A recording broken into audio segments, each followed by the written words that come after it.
Management कॉलेजमध्ये बोलण्यासाठी आपण मला आमंत्रित केलं. पवारसाहेब, तुमचं मातोश्री प्रतिष्ठान आणि तुमचे प्रिन्सिपल, सर्व कर्मचारी या सगळ्यांचं अभिनंदन करतो की कमी वयामध्ये किंवा कमी वेळेमध्ये आपण ही संस्था उभी केली आणि तिला ISO 9000 असं सर्टिफिकेशन मिळवून दिले आणि या कॅम्पसमधल्या सगळ्या मुलांना 100% कॅम्पस इंटरव्ह्यूमध्ये सिलेक्शन होतं. ही महाराष्ट्रासाठी अभिमानाची गोष्ट आहे.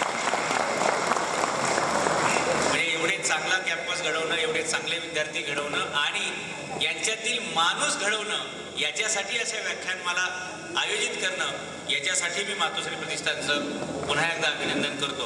आज मला थोडीशी धावपळ आहे. काल मी रात्री जामखेडला होतो. म्हणजे एकट्या मातोश्री प्रतिष्ठानपर्यंत येणं मला शक्य नव्हतं, म्हणून मी पहिल्या टप्प्यात जामखेडचा पार केला. उद्या आता मी 1 वाजता कुसुम सभागृहात जाणार आहे. उद्या मी बसमतला जाणार आहे. संध्याकाळी परभणी आहे आणि परवा साहेब परत औरंगाबादला 2 कार्यक्रम येतात. देवगिरी मातेले सकाळी मॅनेजमेंट कॉलेज आणि संध्याकाळी त्यांची व्याख्यान मला ते करून मी पुण्याला जाईल. माझा बेसिक रोल हा वक्ता म्हणून 20%च आहे, पण मला जास्तीत जास्त वेळ हा रिसर्चसाठी म्हणजे शिवाजी महाराजांचं संशोधन करण्यासाठी द्यावा लागतो. माझं आत्ता वय फक्त 38 आहे आणि माझी पुस्तकं बाजारात 38 आहे. याच्यावरून म्हणजे मी जाधव कशावरून आहे हे याच्यावरून सिद्ध होतं.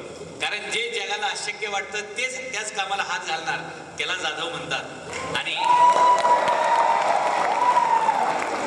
400 वर्ष जिथे या देशातील समाजाला असं वाटत नव्हतं की आपण गुलामीतून, ह्या अन्यायातून, अत्याचारातून, दास्यातून मुक्त होऊ शकतो असं स्वप्न सुद्धा वाटत नव्हतं. अशा वेळी या समाजाला मुक्तीची दारं दाखवण्याचं काम राजमाता जिजाऊंनी केलं आणि म्हणून सर्वप्रथम त्या राजमाता जिजाऊंचं अभिवादन करतो, त्यांचं स्मरण करतो. आणि खरं तर पवारसाहेब, त्यांचा वारसा चालवण्याची जबाबदारी मी माझ्या खांद्यावर घेतली. नाही तर आमच्या जाधवांचे 2,40,000 लोक आहेत. 2.5 लाख जाधव आमचे महाराष्ट्रात आहेत. त्यातला मी एकमेव आहे की जो राजकारणात गेला नाही, जो बिल्डर झाला नाही, जो उद्योजक झाला नाही, जो ठरवून IIT मुंबई सारखी मोठी वॅकेन्सी सोडून शिवाजी महाराजांच्या इतिहासाला वाहून घेतलेला मी माणूस आहे. काय शिवाजी महाराजांचा इतिहास, तर त्याचे वेगवेगळे अँगल्स आहेत. त्याच्यामुळे मी PhD करण्यासाठी पहिला विषय निवडला होता शिवाजीचं मॅनेजमेंट गुरु. तर मला पुण्यात आणि मुंबई विद्यापीठाने सांगितलं हा काही विषय होऊ शकत नाही PhDचा, कारण शिवाजी महाराज म्हणजे की घोडा, तलवार, ढाल, लढाया, मारामाऱ्या. म्हणजे PhD झालेल्या लोकांच्या पण टाळकेमध्ये एवढी घाण की त्यांना शिवाजी महाराज म्हणजे ढाल, तलवार याच्या पुढचं माहितच नाही. तर तुमचं विद्यार्थ्यांचं काय घेऊन बसतंय.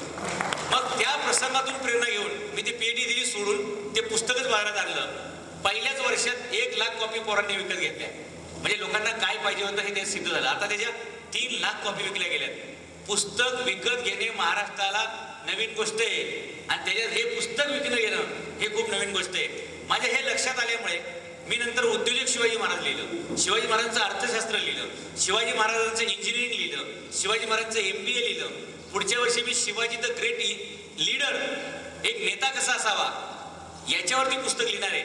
मगाशी पवार साहेबांनी सांगितल्याप्रमाणे एक विषय असा नाही जगातला ज्याला शिवाजी महाराजांनी स्पर्श केला नाही आणि म्हणून मी सुद्धा इतिहासकार म्हणून असा संकल्प केला आहे. एक विषय असा ठेवणार नाही की ज्याच्यावर शिवचरित्राचं पुस्तक उपलब्ध नसेल.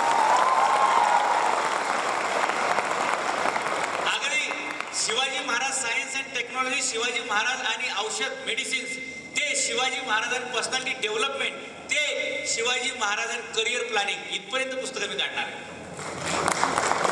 और साहेब पुढच्या वर्षी आणखी एक पुस्तक येणार आहे. त्याचं नाव आहे अल्टिमेट गॉड मदर.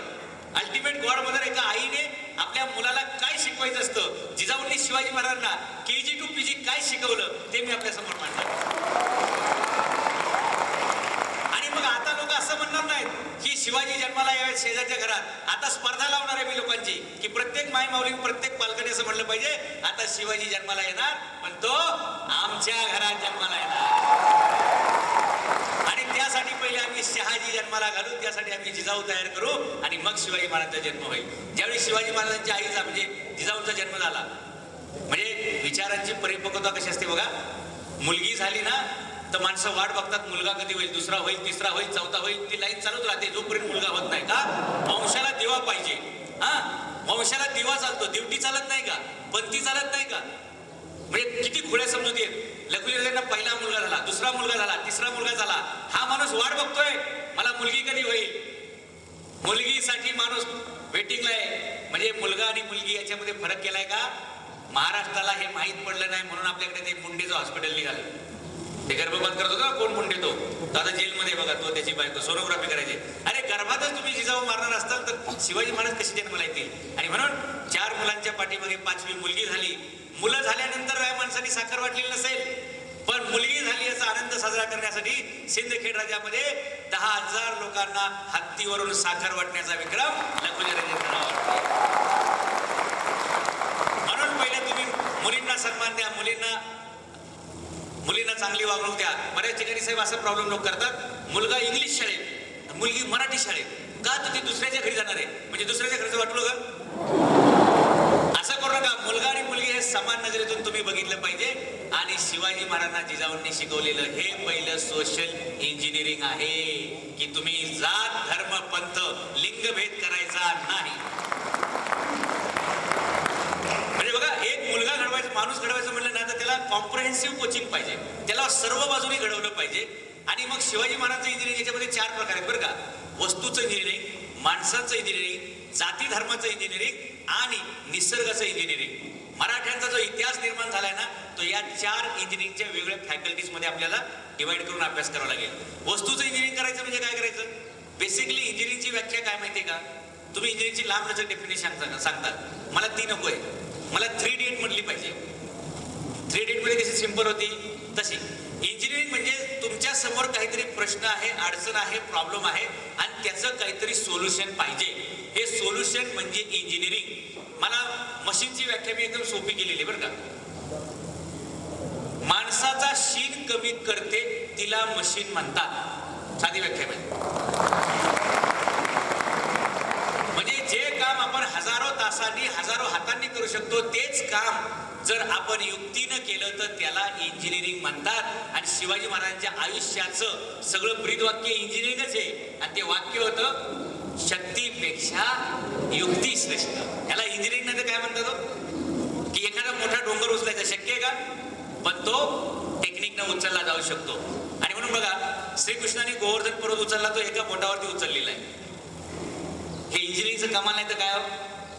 आपल्याला तो जादूटोणा वाटेल, आश्चर्य वाटेल किंवा कदाचित अंधश्रद्धा पण वाटेल, काय असेल तो विषय. पण एका बोटावर दगड किंवा पर्वत उचलला जाऊ शकतो हे फक्त इंजिनिअरिंगचा विद्यार्थी करू शकतो, पॉलिटेक्निकचा विद्यार्थी करू शकतो. म्हणून गेल्या आठवड्यामध्ये भारताने 128 सॅटेलाइट एकाच व्हेइकल मधून सोडलेले आहेत. एका उपग्रहातून म्हणजे एका प्रेक्षक काय ते म्हणतात आपण स्पेस शटल मधून, त्याला आपण हे म्हणतो काय त्याचं नाव, satellite launching vehicle, polar satellite launching vehicle PSLV, बरोबर. त्याच्यात एक उपग्रह सोडणं हे अवघड काम होतं एका काळामध्ये. आज भारत एका PSLV मध्ये 128 उपग्रह सोडतो. पाकिस्तान सारख्या राष्ट्रांनी विचार करावा, अहो जे माणसं चंद्रावरती एका झटक्यात 128 उपग्रह पाठवतात, तुमची 128 शहरं आम्ही काही सेकंदात संपू शकतो. नाद करायचं. ही डेअरिंग कशाच्या बळावरती माहितीये का? नुसत्या शब्दांचा जोर नाही. ही डेअरिंग कशी आहे? इंजिनिअरिंगच्या बळावरती आहे. आणि म्हणून शिवाजी महाराजांचा इतिहास जर आम्हाला समजून घ्यायचा असेल तर आम्हाला महाराजांचं ग्रेटेस्ट इंजिनिअरिंग म्हणजे इंजिनिअरच्या पुढची एक मोठी पोस्ट आहे बरं का. त्या पोस्टचं नाव आहे गॅरिसन.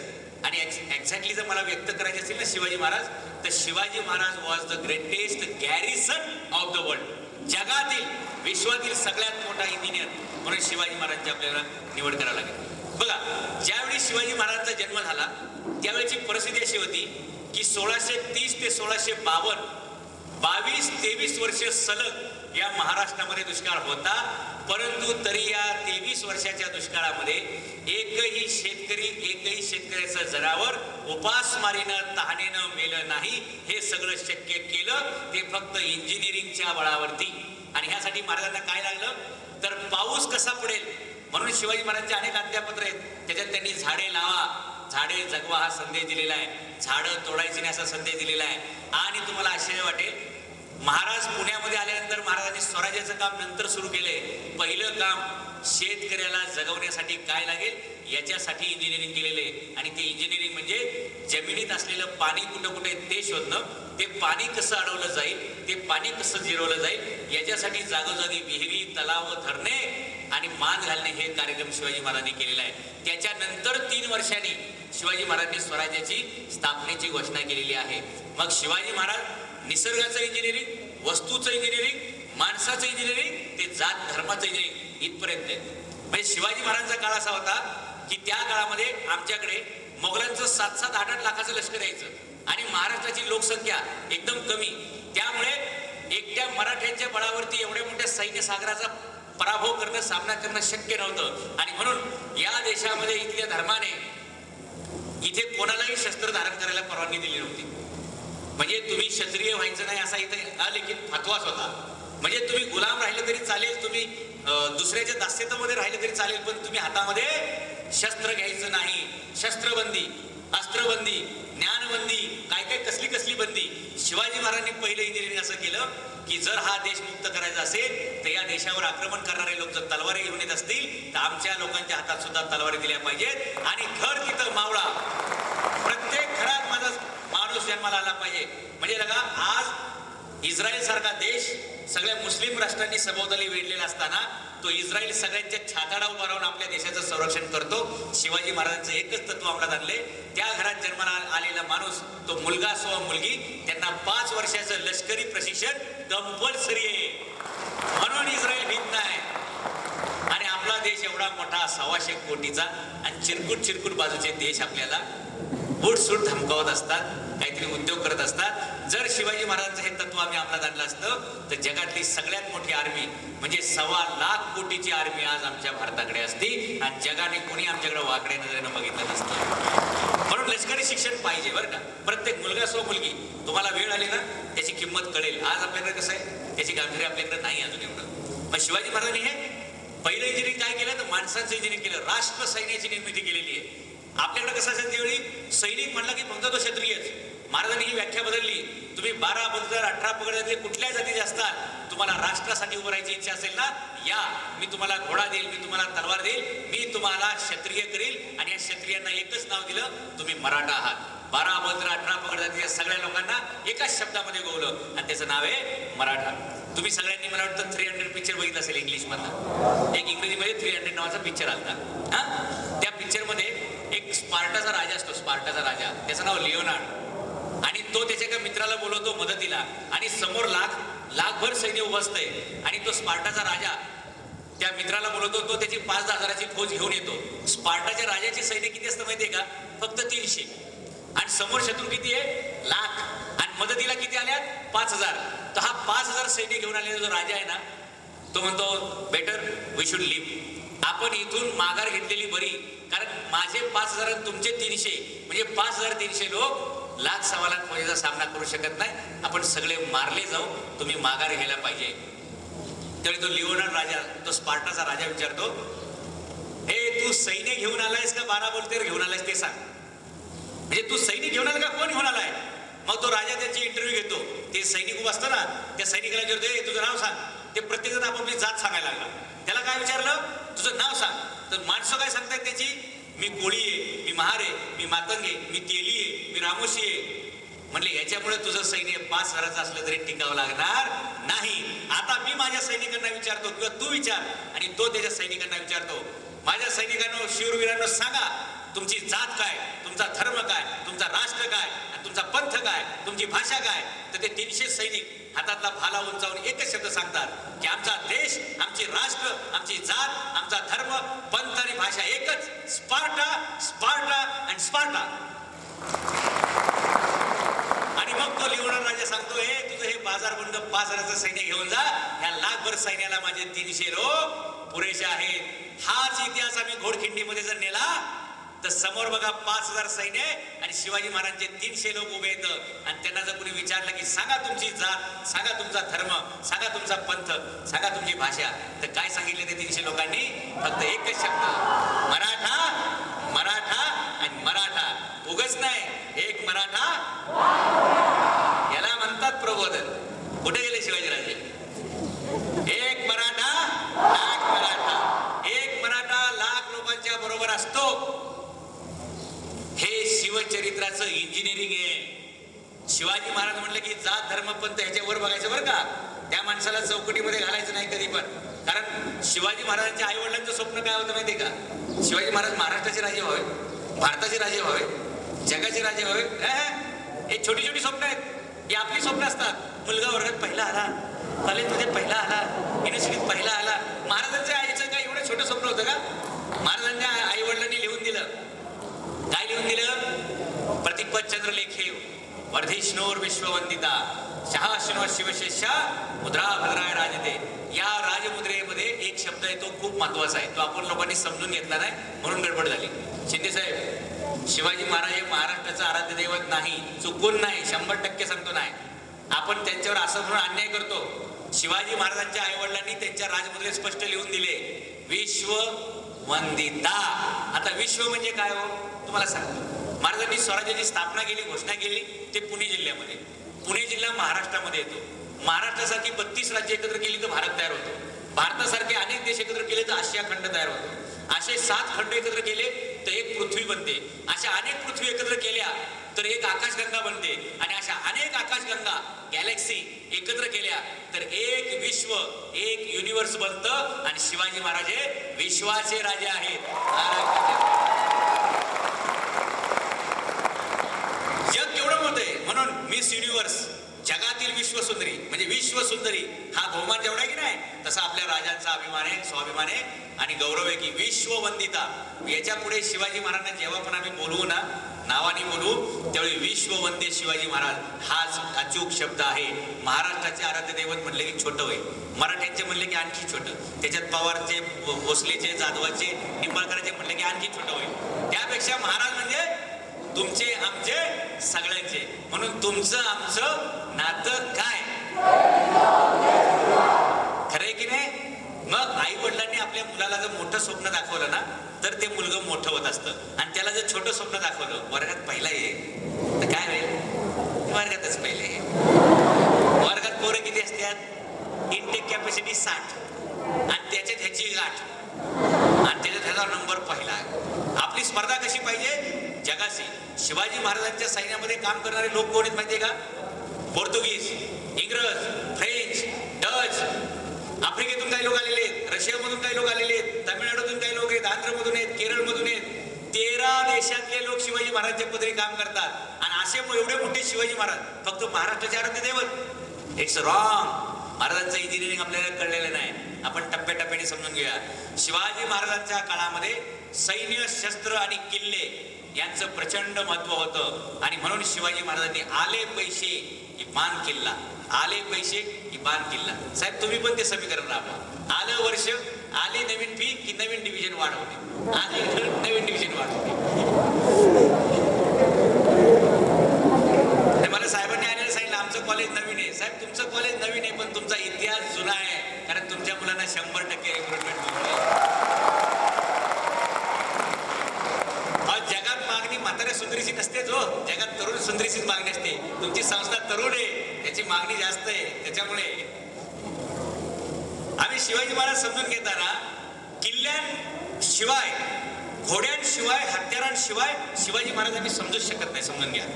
म्हणून शिवाजी महाराजांनी आले पैसे की बाण किल्ले.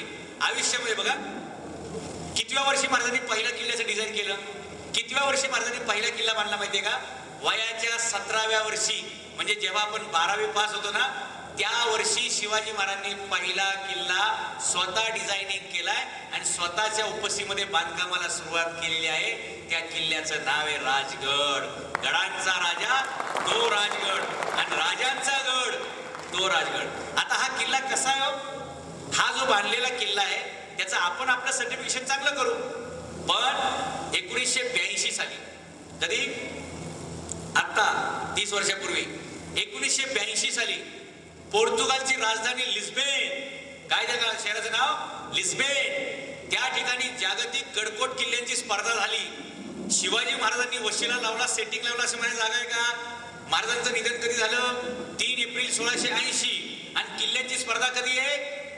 1680च्या नंतर 1982.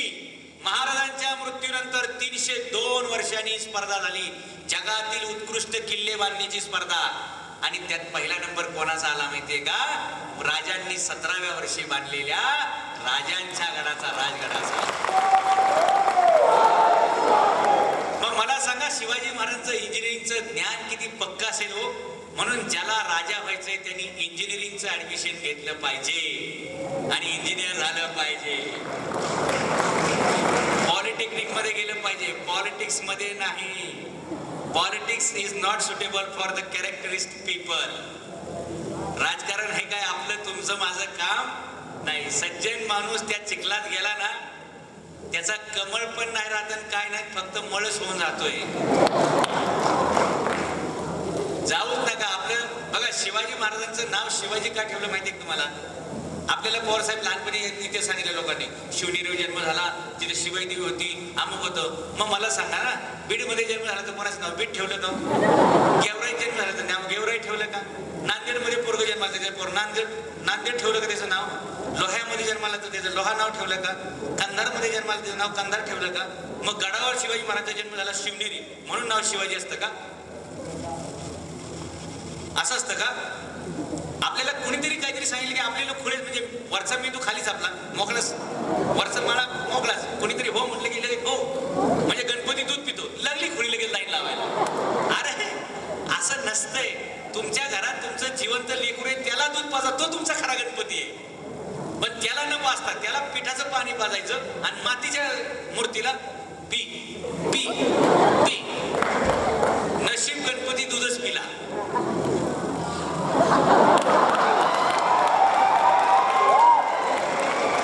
म्हणजे मला काय म्हणायचे, बिस्लरी पाणी नाही पिला, कारण बिस्लरी महाग आहे दुधापेक्षा. आणि ती चक्क अफवा होती बरं का, ती एक वावडी होती. पण लोकांनी त्याचं छानपैकी भांडवल केलं आणि काय आपले खुळे लोक लाईन लावायला लागली बरं का. जी कधी देवळात गेली नाही ती सुद्धा गणपतीला दूध पाजायला, आणि स्वतःच्या लेकराला पहिले पाजा. बरोबर, जास्तच गंभीर झाली दिसते. शिवाजी महाराजांचा काळ किल्ल्यांशिवाय शक्यच नाही, आणि म्हणून वयाच्या 17 वर्षी शिवाजी महाराजांनी किल्ले बांधणी सुरू केली. महाराजांच्या निधनापर्यंत 35 वर्षाच्या कालखंडीमध्ये शिवाजी महाराजांनी बांधलेली किल्ल्यांची संख्या आहे 111. म्हणजे दरवर्षी 3 किल्ले बांधणारा जगाच्या पाठीवला एकमेव राजा. आणि जगामध्ये अनेक राज्य आहेत बरं का, अनेक राष्ट्र आहेत, पण महाराष्ट्र असं नाव घेऊन जन्माला आलेलं एकच राष्ट्र ते शिवाजी महाराजांच्या किल्ल्यांमुळे राष्ट्राचं महाराष्ट्र झालं. आलम दुनिया जिंकणारा औरंगजेब, त्याला पराभूत केलेले आपण सगळे लोक. म्हणून फक्त राष्ट्र नाही, महाराष्ट्र हे आपलं महाराष्ट्र. कशासाठी बांधले किल्ले हो? माहिती, महाराजांच्या मंत्र्यांनी प्रश्न केला, महाराज हे काय चाललंय तुमचं? आले पैसे बांध किल्ला, आले पैसे बांध किल्ला, काय चाललंय तुमचं? महाराज म्हणले, अहो जसं एखादा नावाडी दरवर्षी पावसाळा सुरू व्हायच्या अगोदर आपल्या नावेला खिळे मारून ते तारवा, ती बोट मजबूत करतो. जेवढे खिळे जास्त तेवढी ती बोट मजबूत. म्हणून माझा सुद्धा जास्तीत जास्त किल्ले का बांधायचे की आज ना उद्या आलमगीर औरंगजेब महाराष्ट्रावरती चालून येईल, आणि त्यावेळी माझा एक एक किल्ला किमान एक वर्ष जरी लढला तरी औरंगजेबाच्या राज्याला 360 वर्षे लागतील, पण त्याला महाराष्ट्र जिंकता येणार नाही. आणि हे महाराजांचं भविष्य खरं ठरलं की नाही? महाराज जे म्हणलं ते खरं ठरलं की नाही? औरंगजेब चालून आला, 27 वर्ष महाराष्ट्रामध्ये तो इकडे तिकडे फिरत राहिला. कशामुळे माहितीये का? जर महाराजांनी 111 किल्ले बांधले नसते, 360 किल्ले जिंकले नसते, 422 किल्ल्यांची साखळी कुठून माहितीये का? तुमच्या डोक्यात गैरसमज आहे की शिवाजी महाराजांचे किल्ले फक्त महाराष्ट्रात आहेत. चुकीची गोष्ट आहे. भारताच्या 6 राज्यांमध्ये 48 जिल्ह्यांमध्ये शिवाजी महाराजांचे किल्ले, स्टार्टिंग फ्रॉम गुजरात, वापी, वलसाड ते तामिळनाडू, जिंजी, वेल्लोर तिथपर्यंत मराठ्यांची किल्ल्यांची रांग आहे. आणि ती अशी आडवी आहे बरं का. मद्रास म्हणजे समुद्र किनारा तिकडचा आणि गुजरात म्हणजे समुद्र किनारा इकडचा. जे कोणी युरोपियन येतील, पोर्तुगीज, डच, फ्रेंच, इंग्रज, तुम्हाला कोणाशी पंगा घ्यावा लागेल? तिकडे जहाज उतरवा नाही तर इकडे उतरवा. कोणाशी पंगा घ्यायचा? आमच्याशी नाद करायचा नाही. अहो, इंग्रजांनी असं लिहून ठेवलं माहितीये का की जोपर्यंत हा माणूस जिवंत आहे भारताच्या पश्चिम किनाऱ्यावर आपली अजिबात डाळ शिजणार नाही. त्याच्यासाठीच महाराजांनी समुद्रात किल्ले बांधले ना. ज्यावेळी या देशातल्या एकाही सत्ताधाऱ्याला समुद्रात किल्ले असावेत असं वाटत नव्हतं, त्यावेळी महाराजांनी समुद्रात 13 किल्ले बांधलेले. जसं महाराजांची जमिनीवरची राजधानी आहे की नाही, तशी समुद्रातल्या किल्ल्यांची सुद्धा राजधानी आहे आणि त्याला नाव दिले शिवलंका. शिवलंका म्हणजे समुद्रातील लंका, समुद्रातील राजधानी. त्याचं नाव सिंधुदुर्ग. आणि तो सिंधुदुर्ग किती अभेद आहे जरा बघायला पवार साहेबांची एक दिवस सहल न्या. 48 एकरामध्ये तो किल्ला आहे, समुद्रात 48 एकरामध्ये. आणि आश्चर्याची गोष्ट बरं का, या किल्ल्याचं उद्घाटन शिवाजी महाराजांनी वायफायने केलेलं आहे. Wifi, Bluetooth, WhatsApp, remote control. तुम्हाला ती स्टोरी सांगतो ना काय झालं ते. शिवाजी महाराजांनी कोकणची स्वारी चालली होती महाराजांची, आणि महाराज असे समुद्र किनाऱ्यावरून घोडसवारी करत असताना किंवा ती मोहीम करत असताना महाराजांना दूर 2-3 किलोमीटर आतमध्ये समुद्रामध्ये एक बेट दिसलं. त्या बेटाचं नाव कुर्टे बेट. कुर्टे बेट दिसल्यावर महाराजांनी सांगितले नावाडी बोलवा. महाराज स्वतः त्या बेटावरती गेले. ते बेट बघितलं, विस्तीर्ण असं 48 एकराचं ते बेट. महाराजांच्या लक्षात आलं की इथं चांगला किल्ला बांधला जाऊ शकतो. महाराजांनी लगेच इंजिनियरांची टीम बनवली. गंगाजी, सावजी, मंगाजी असे 3 स्पेशल इंजिनियर जे पाण्यामध्ये खाली बुडी मारून तळ किती खोल याची सगळी माहिती महाराज देऊ शकतात. ताबडतोब ते इंजिनियर बोलवले. सर्वे झाला आणि त्या 3 इंजिनियरांनी रिपोर्ट दिला की महाराज किल्ला बांधण्यासाठी अचूक जागा आहे. आणि मग महाराजांनी ठरवलं की आपण या ठिकाणी, महाराज असे म्हणले नाही जातो परत राजगडला, परत येतो 2-4 महिन्यांनी काहीतरी उद्घाटन बघू, नाही, आज आत्ता ताबडतोब इथे ताबडतोब याचं उद्घाटन झालं पाहिजे. कुठलंही काम उद्यावर न ढकलणे याचं नाव शिवाजी, आणि कुठलंही काम आज न करणे याचं नाव मोगल. कळलं तुमच्या लक्षात? आजचं काम आता आणि आजच झालं पाहिजे, उद्यावर ढकलायचं नाही. म्हणजे जेव्हा मराठ्यांचे लोक घोड्यावर बसायचे ना, मराठा सैनिक, त्यांनी एकदा लगाम खेचला तो 130 किलोमीटर घोडा पळवायचा. आणि मोगलांच्या लोकांनी घोडा जर ताणला ना 30 किलोमीटर, म्हणजे इथून लोहायपर्यंत गेला ना, घोडा पण थांबला आणि घोडेस्वार पण थांबला, लगेच तंबू छान अशी ते. म्हणून मराठी कधी सापडले नाही बरं का यांना. आणि मराठ्यांचे घोडे पण तेज आणि मराठे पण तेज. मराठी कोणाला आवडतात का? हे शक्य आहे का? अहो, वाऱ्याचा वेग, पावसाची धार आणि मराठ्यांचा वेग कोणाला सापडलाय का?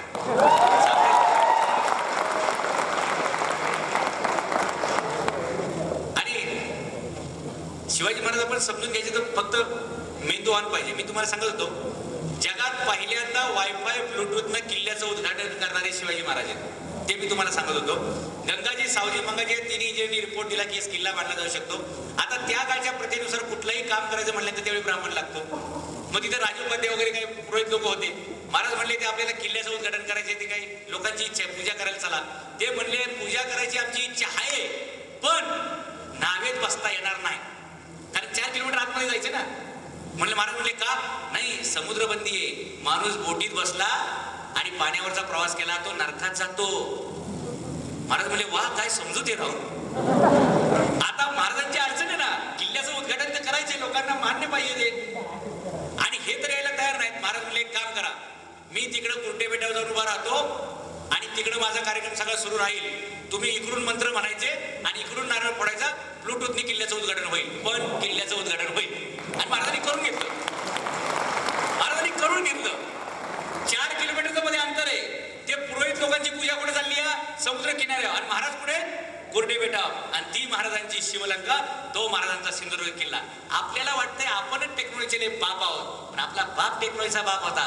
वायफायने उद्घाटन केलं. वायफाय, ब्लूटूथ आहे की नाही? अरे आपल्या आईवडिलांना सुद्धा ब्लूटूथची भाषा कळते ना. घरात पाहुणे आले ना, आपण जर आरडाओरडा करायला लागलो तर आपल्या पप्पानी फक्त असं बघितलं, आपल्याकडं सिग्नल मिळतो ना आपल्याला की गप्प बसायचंय. याला तर ब्लूटूथ म्हणतात, दुसरं काय त्याला. किंवा वर्गात बसल्या बसल्या आपण असं बघत असतो, याला काय म्हणतात? त्याला ब्लूटूथ वायफाय नाही, त्याला सायरन म्हणतात.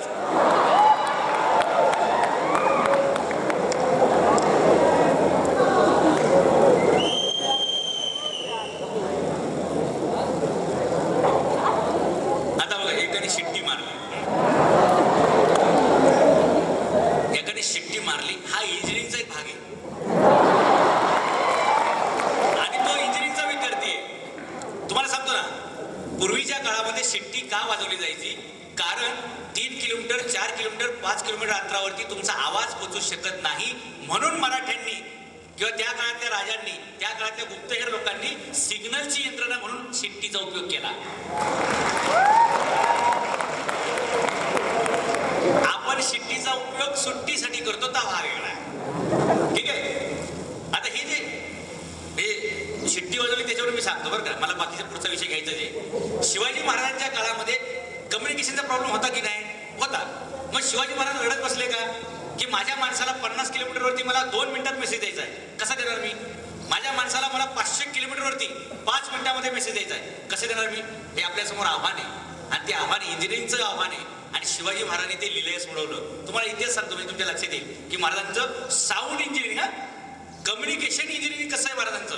आज आपण जे ग्रामोफोन बघतो किंवा टेलिफोन बघतो, मोबाईल बघतो, व्हॉट्सअप बघतो, फेसबुक बघतो, काय असेल ते अशाच दर्जाची हायफाय टेक्नॉलॉजी प्रायमेटिव्ह स्टेजवरची किंवा प्रिमिटिव्ह स्टेज म्हणजे प्राथमिक तत्वावरची का होईना पण शिवाजी महाराजांनी वापरली. उदाहरण सांगतो. शिवाजी महाराजांनी 300 बांदल जे घोडखिंडीमध्ये उभे होते, शिवाजी महाराज विशाळगडावर जाणार होते आणि 300 लोकांनी विजापूरच्या सिद्धीजवळचे सैन्य थांबून ठेवायचं होतं. महाराजांनी काय सांगितलं त्या फौजेला? आम्ही विशाळगडावर जातो आणि गेल्याबरोबर तोफाचे 5 भांडी वाजवतो, म्हणजे तोफांचे 5 बार उडवतो. कारण तिथून ते 24 किलोमीटर अंतर आहे. जिथे घोडखिंडी आहे तिथून विशाळगड 24 किलोमीटर अंतर आहे. मग तिथून माझ्या माणसांना हे अंतर दिसेल का? पडता पाऊस आहे, किल्ल्यावरून खिंड दिसत नाही, खिंडीतून किल्ला दिसत नाही, पण माझ्या माणसांना मला फ्रॅक्शन ऑफ सेकंड मध्ये मेसेज डिलिव्हर करायचा आहे की मी पोहोचलोय, आता खिंड सोडून निघून येणे. मी किल्ल्यावर पोहोचलोय, तुम्ही खिंड सोडा आणि माघार घेऊन पण पसारवा. किती सेकंदात? महाराज पोहोचले 10 तासांनी मेसेज आहे का? अहो, तोफाचा आवाज झाल्यानंतर what is the speed of sound? एवढ्या वेगाने शिवाजी महाराजांचा मेसेज आपल्या सैनिकांना मिळतो. इथे महाराजांनी साऊंडचा उपयोग केलेला आहे. दुसरी गोष्ट, प्रकाशाचा उपयोग. शिवाजी महाराजांनी तानाजी मालुसरेला काय सांगितलं? तू जा सिंहगड किल्ला जिंक आणि जिंकल्याबरोबर तिथे गवताची गंज पेटव. गवताची गंज पेटवल्याबरोबर 12 किलोमीटरच्या अंतरावरती राजगड आहे. शिवाजी महाराज तिथून दिसतंय. मला सांगा, गवताची गंज तिकडे पेटवल्या किती सेकंदामध्ये शिवाजी महाराजांना सिग्नल मिळाला असेल? Fraction of seconds. याला म्हणतात की नाही इंजिनिअरिंग. मोगलांना अक्कल होती का असलं काही डोकं लढवायची? डोकं ह्याचा संबंध फक्त शिवाजी महाराजांशी येतो. अलग लक्षात. डोक्याचा वापर. शिवाजी महाराजांचं काय बघा, हे वाक्य कंपल्सरी. तुमच्या समोर कुठलाही प्रश्न आला आयुष्यात, महाराजांचा फोटो समोर आणायचा आणि त्यांचं वाक्य समोर आणायचं. शक्तीपेक्षा युक्ती श्रेष्ठ. उत्तर सापडलं म्हणून समजा, काय प्रॉब्लेम नाही.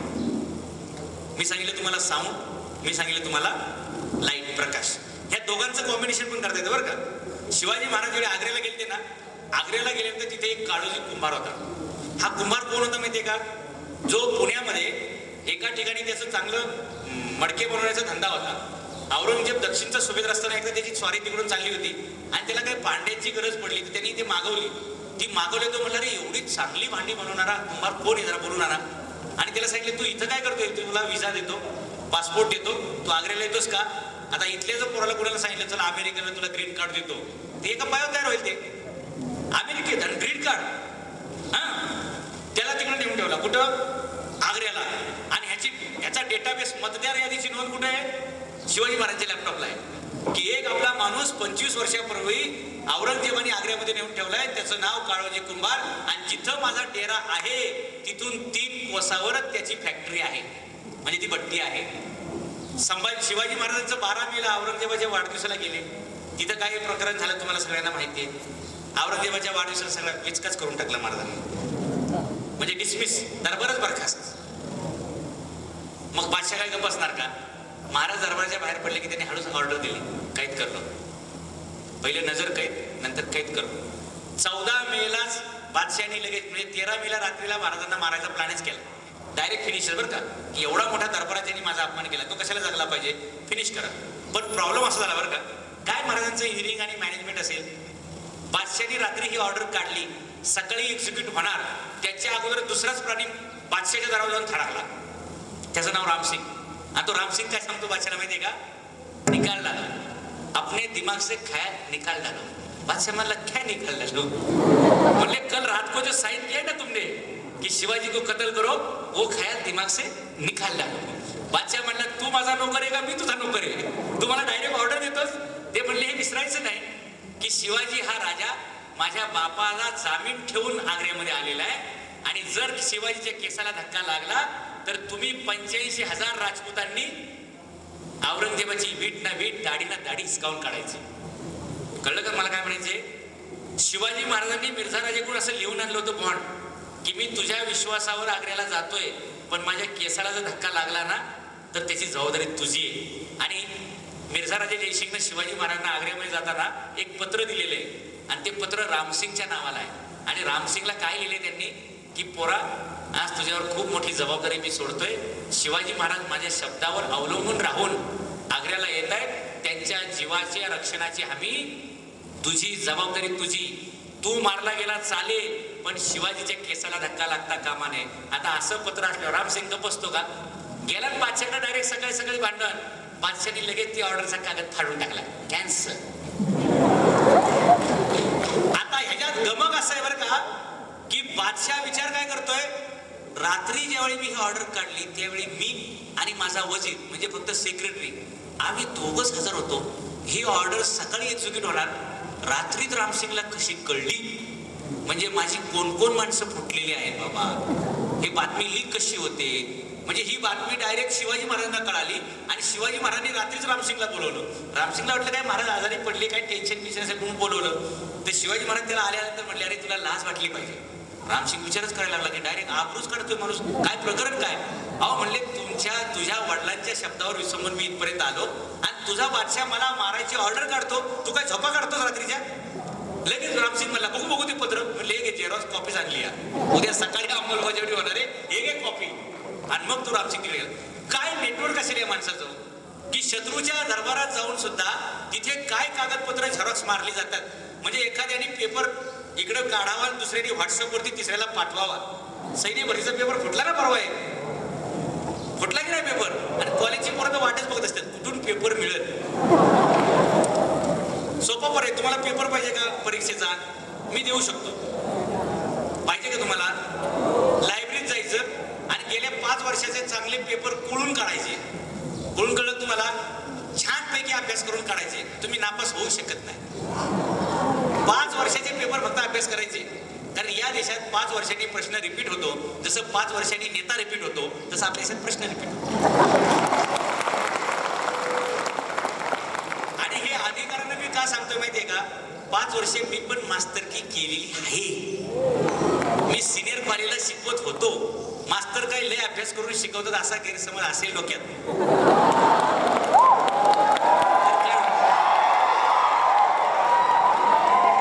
मी माझं उदाहरण सांगितलंय. हॅलो, मला इथलं काही माहित नाही. मी नांदेडमध्ये पहिल्यांदा आलोय. मला इथलं काय माहित. एक जनरल पोझिशन मी तुम्हाला सांगितलेली आहे. बरोबर आहे म्हणून तर स्टेजवर सांगतोय ना. असं काय करतो? काय महाराजांचं इथे मी तुम्हाला सांगत होतो, रामसिंगला महाराज रात्री बोलून सांगतात हे असं असं झालेलं आहे. काय नेटवर्क असेल या माणसाचं?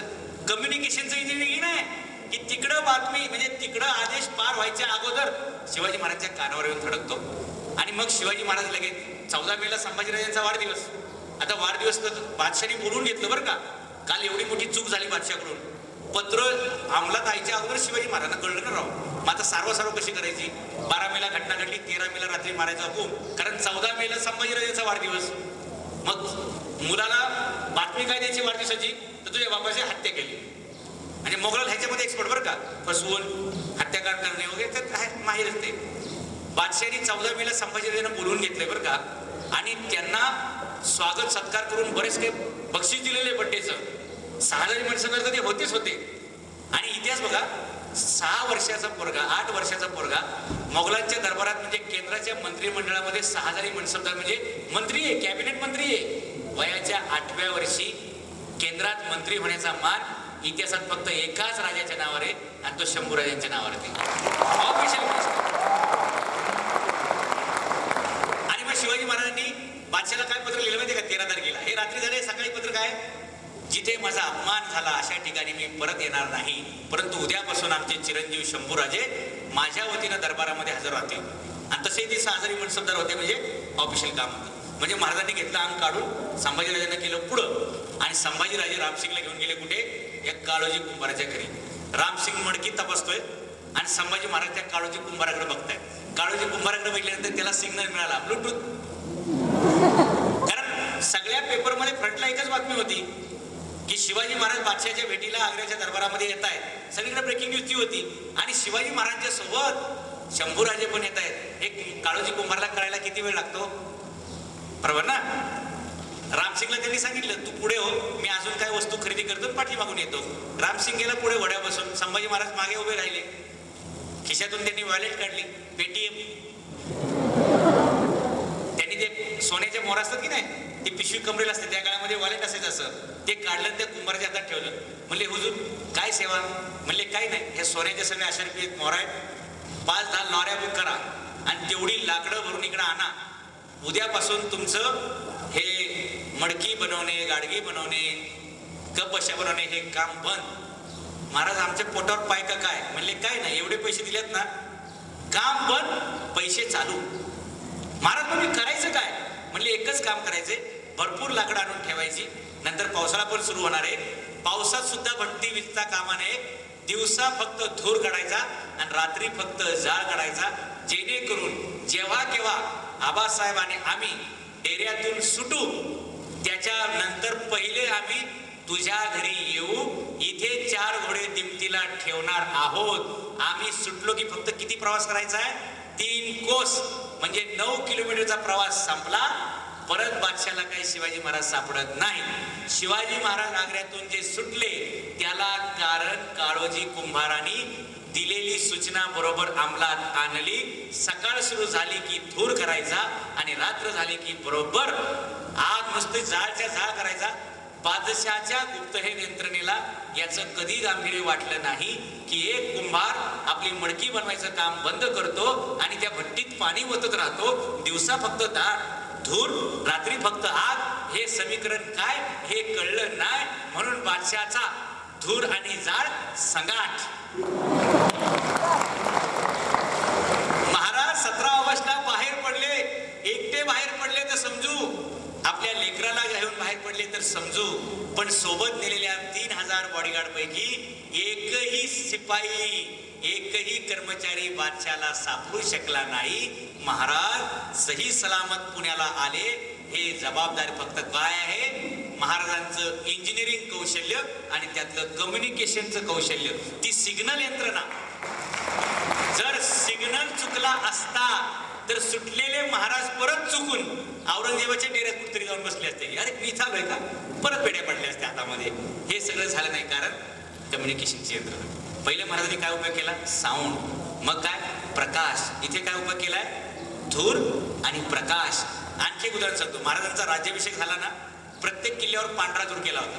म्हणजे रायगडावर पांढरा धूर झाला की बाजूच्या किल्ल्यांनी, रायगड किल्ला राजधानी काय माहितीये का? 65 किल्ल्यांच्या सर्कलमध्ये रायगड.